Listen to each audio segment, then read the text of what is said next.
19. M is inversely proportional to square of. Read the question is square of. So it's t+2 square.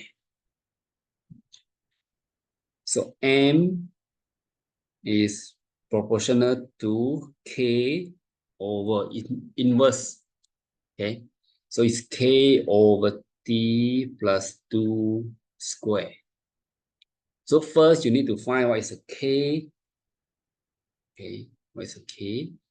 Okay, they will give you the info here, just use this.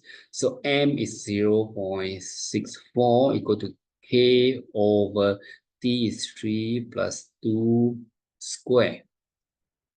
So 0.64 equal to K over 5 square.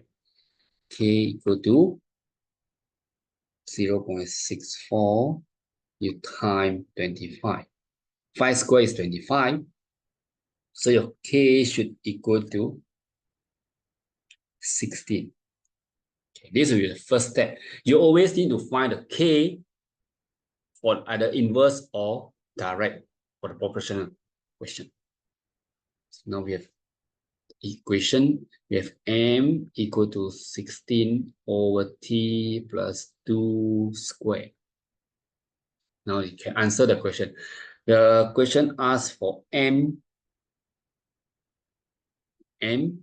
So M to the equal to 16 over K, T is 8.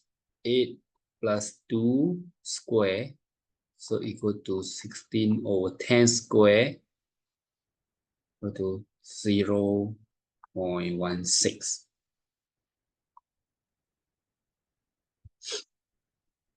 So remember, practice is the key, and good luck with your study. If this is your first time, so do subscribe for more tricks and step-by-step solution as well as answering strategies. I'll see you again. Bye-bye.